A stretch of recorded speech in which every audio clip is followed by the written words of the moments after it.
Hello and welcome to another episode of Reason at Large. I'm Craig Biddle. Today I want to answer a question submitted by Nick, who asks, what are the main obstacles to a foreign policy of rational self-defense for America? Now, to get started, let's sketch out the essence of a rational foreign policy of self-defense. A proper foreign policy is one dedicated to protecting the lives and rights of American citizens against foreign aggressors. If a foreign nation or group or even individuals attack or kill or threaten to violate the rights of Americans in some way, a proper foreign policy requires the government to identify the threat and to eliminate it as quickly as possible and with the least risk to the lives of Americans. Now, we clearly do not have this kind of foreign policy today. Our government sends our military all over the globe doing all sorts of things, freeing oppressed people from their dictators, nation building, establishing democracies in countries where the inhabitants don't even want democracy, and so on. But we do not identify the major fundamental threats to America and eliminate those threats. Today, those major threats are the regimes in Iran and Saudi Arabia, and we leave them untouched while we go around the globe sacrificing American soldiers to free people in lands that don't want freedom. So the question is why? Why do we not have a foreign policy that actually is committed to defending the lives and rights of Americans? Now, to answer this question, we're going to have to plow down into philosophy some. So we'll start up at sort of the political level and then work our way down. The proximate answer, the immediate answer here, is that Americans do not have sufficient conviction that we even have rights to life, liberty, property, and the pursuit of happiness, and therefore we do not have sufficient conviction to demand that our government actually protect our rights.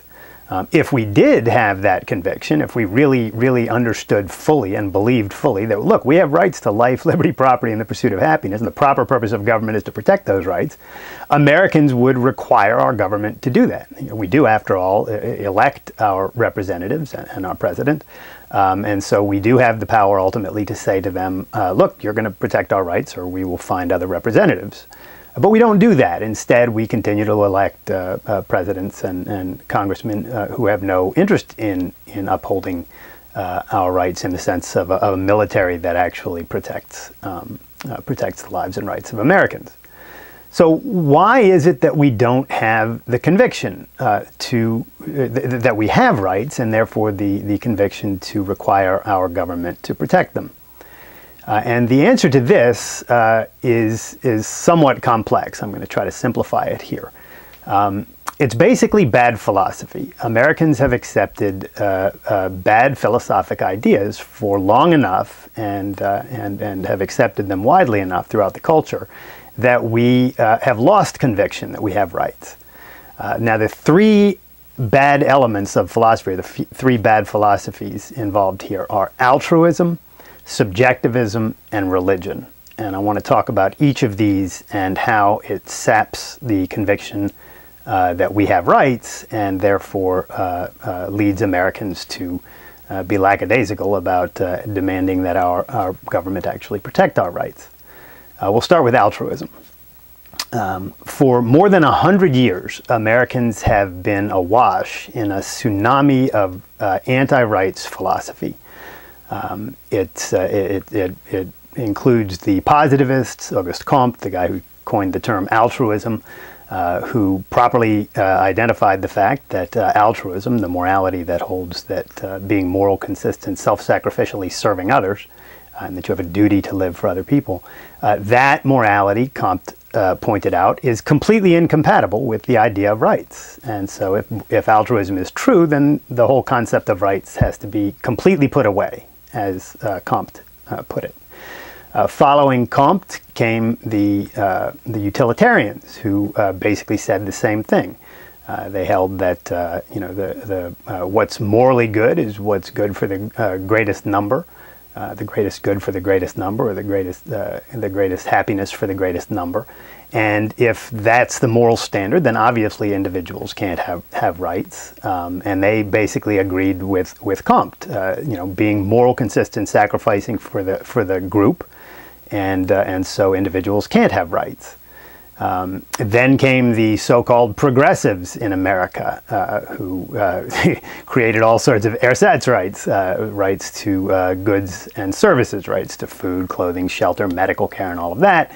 And if people have rights to goods and services, then somebody else has to be forced to provide those goods and services. So this eliminates the possibility of real rights, the rights to act on your judgment and to keep the product of your effort and so on. Then came the egalitarians, who further stomped on the idea of rights, claiming that everybody has to have equal opportunities, and so the government obviously is going to have to force people to do that, and so on up through the modern day liberals, so-called liberals, the modern day leftists, such as Cass Sunstein, who write books explaining that there's no such thing as rights prior to the existence of laws passed by governments. So rights don't exist and then governments come into existence to protect the rights. No, rights don't exist until governments exist and tell people what they may and may not do. So they've just eviscerated the concept of rights completely. Now, Americans have been awash in this tsunami of anti-rights philosophies for more than 100 years, and it's taken its toll. Americans do not really believe that we have rights. If you ask Americans, do we have rights, they may say yes, but they can't identify the source and nature of rights. They kind of have this vague idea that, well, they're either self-evident or God-given or somehow natural, but we can't really explain how. And of course, the Founding Fathers held that that was the nature of rights. But the Founding Fathers existed and did their great work before this tsunami of anti-rights philosophies came along and destroyed everybody's thinking on rights and completely undermined the entire idea of rights. So altruism has basically annihilated the concept of rights in the minds of Americans, because if altruism is true, and Americans for decades upon decades have been awash in this. We're all taught, that being good, consistent, self-sacrificially serving others. We're taught this in the sandbox. We're taught it by our parents. We're taught it in Sunday school. We're taught it by our professors in college. We're awash with this idea in books and in the media and so on. And it has ultimately made Americans, lack the conviction that we even have rights. So it's no surprise that we're not demanding that our government protect our rights, not with respect to foreign policy or with respect to domestic policy. So that's one element of bad philosophy that has really undermined the conviction on the part of Americans that we have rights. Now going deeper, let's look at the other two philosophies I mentioned, subjectivism and religion. We'll take them in turn. Subjectivism is, or cultural relativism, is basically the philosophy of the American left. They may not claim that that's their philosophy, but it comes down to this. Their view is essentially, well, who are we to say what's true and false and right and wrong? All of that is just a matter of social convention, social consensus. So in the West, we have our consensus on certain things, but the people in the Middle East, they have a different consensus, so they have a different reality, and who are we to say that that they're right and we're wrong? And if this is your view, then you're obviously not going to have the conviction that you have a moral right to, an absolute moral right to your life, liberty, property, and the pursuit of happiness, and that if somebody attacks you and tries to kill you or to violate your rights, that you have an absolute moral right to defend yourself, even if that includes killing the assaulters. So the subjectivist views of the left are obviously completely incompatible with rights. If you can't even know what the truth is, or what moral truth is, then obviously you can't know that you have rights, and you can't therefore have the conviction that you have the right to demand of your government that it protect your rights. There's just nothing there. And if we look to the other philosophy, religion, which many Americans embrace, including a lot of Americans who claim to be advocates of liberty and freedom, we see an equivalent problem. Think about what religion is. and think about who our main enemy is and what the relationship here is.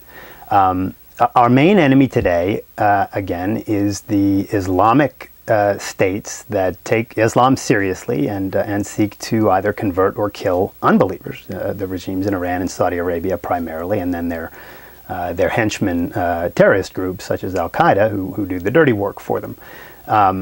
And they are motivated by their religion. Their religion tells them that they're supposed to have faith in Allah, and Allah commands them to convert or kill infidels. So that's what they do. That's what they're up to. Well, if you embrace religion, how can you counter their ideas on this? How can you counter that motivation? Think about it. All three of the major monotheistic religions have the same essential structure. Their metaphysics is there is a God who created the universe and is the maker of truth and moral law, and that's the basic nature of reality. God created everything, and He creates truth, and that gives rise to the ethics of religion, which is that we are supposed to obey the moral commandments of God, whatever they happen to be.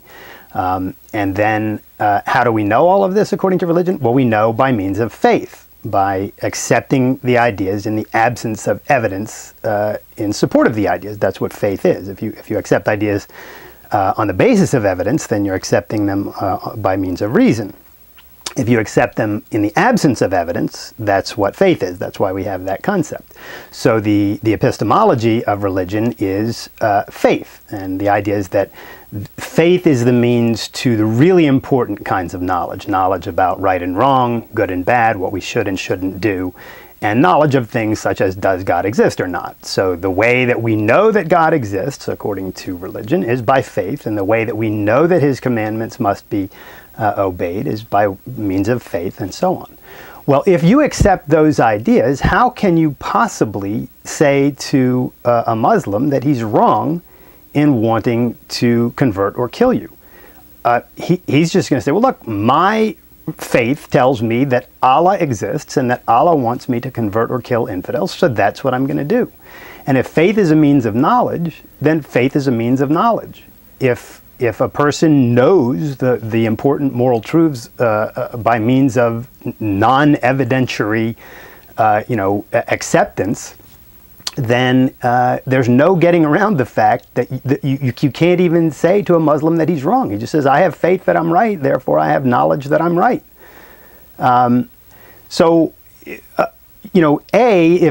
If you accept religion, there's nothing you can really do to counter another person who accepts religion and accepts faith as a means of knowledge to say that he's getting it wrong. If he has faith, he's getting it right. And so this undercuts the ability of Americans to even identify the fundamental nature of the enemy, which is not just Islam as such. I mean, Islam is the major bad religion today because it hasn't been tempered by the Renaissance and the Enlightenment as Judaism and Christianity have been. But the essence of Islam is still the same metaphysics, the same ethics, and the same epistemology that the other two religions are. And so if you accept those, either Judaism or Christianity, you cannot really counter Islam. So you're not going to have the moral conviction that you are right and they are wrong. If faith is viable, then faith is viable. And nor are you going to have the conviction that you have rights, because if you don't know by means of evidence and logic that you have rights, if rights are just something you accept on faith by closing your eyes and accepting it, then you don't really know that you have rights, and you don't know that the people who are attacking you are not justified in attacking you. So you're not going to have the conviction to go to your government and say, look, we have factual moral rights that we can demonstrate that we have, and your job as a government is to protect those rights, right? We need this kind of conviction in order to command our government to do what it's supposed to do. But we can't have that kind of conviction if we accept these bad philosophies that are contrary to the possibility of rights. So these are the obstacles to a foreign policy of self-defense for America. Altruism, the philosophy, the widely accepted morality that says that being moral consists in self-sacrificially serving others. And Americans are awash in this. Subjectivism, which is basically the philosophy of the American left, which holds that there are no absolute truths. So there certainly can't be any absolute moral truths, and you can't have an absolute moral conviction that your government should protect your rights. It's just a matter of consensus, and other countries and groups have different consensus. And if you accept religion, you can't even counter the people who want to kill you by saying that they're wrong in wanting to kill you. They say we have faith, we can't be wrong. Faith is a means of knowledge. Faith is a means of knowledge. And you certainly can't have a conviction that rights, which are moral principles, are absolutes grounded in observation and logic, and that the government must protect them. Those are the obstacles. So what's the solution to this problem? The solution to this problem is a philosophy of reality and reason and egoism, a philosophy that gives rise to the principle of individual rights, that demonstrates what rights are by means of observation and logic, and therefore gives rise to the principle that the moral purpose of government is to protect our rights and to do nothing else. So it would do that, the government does that in terms of domestic policy by means of the courts and the police, and it does so in terms of foreign policy by means of the military, which should identify and eliminate the threats to Americans' lives and rights. Now, fortunately, there is such a philosophy. Ayn Rand's philosophy of objectivism is precisely that. The whole philosophy is grounded in perceptual reality, and the epistemology is one of reason, not faith, and not feelings or skepticism, or the idea that we can't know what's true. According to objectivism, we can know what's true. We open our eyes, we look out at reality, we conceptualize the things that we see into concepts and into principles that help us to think clearly and to understand the world before us. And we can codify all of that into a philosophy and into a moral code that enables us to say, look, because the whole purpose of action in life is to live and pursue values and enjoy your life, we need a principle that protects us in that pursuit. And that principle ultimately is the principle of individual rights. The principle of individual rights is basically the principle of rational egoism risen to the political level. Egoism says everyone should act rationally in his own best interests so that he can live and love his life, and he's the proper beneficiary of the things that he produces. And the principle of rights says, because that's all true, people must be left free to act on their judgments so that they can keep and use and dispose of the product of their effort and live and love their lives. So these are essentially the same principle at two different levels in the philosophic hierarchy. And to understand that you really have rights and that they're absolutes, you have to understand that you really should act in your self-interest, and that that's an absolute. And you have to understand the deeper philosophic truths that give rise to that idea. And if you have all of this, if you have this reality-based, rational, egoistic, rights undergirding philosophy, then you will have the conviction that you really do have rights and that the moral purpose of government is to protect those rights. And if we can get enough Americans to embrace this philosophy, then we can get to a point where enough Americans are saying to our officials, you must protect our rights, and if you don't, we will fire you and find representatives who will protect our rights. And that will give rise ultimately to a foreign policy of rational self-defense. So there is a big obstacle here. It's the lack of conviction, which is caused by bad philosophy, altruism, subjectivism, and religion. But there's also a solution to this problem, and that is a good philosophy, a philosophy of reason, reality, rational egoism, and individual rights. So we need to spread this idea.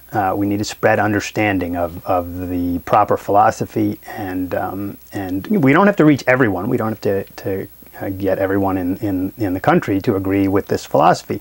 We just need to reach an active-minded, intelligent minority of vocal people who are willing to understand and embrace and advocate these ideas, even though they're controversial.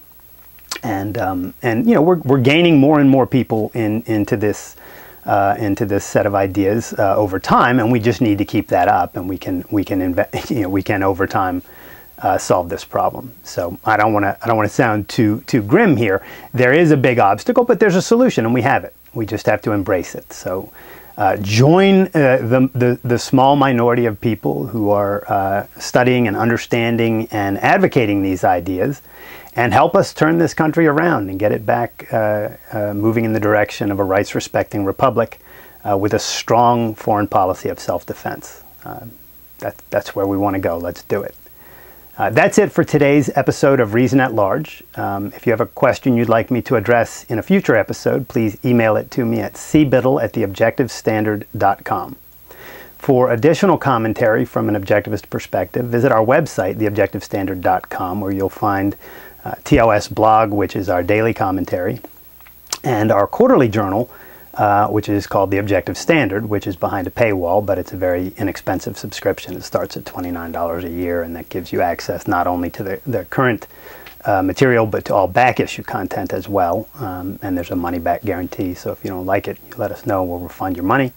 So check it out, and until next time, pursue your values, reject contradictions, and love your life.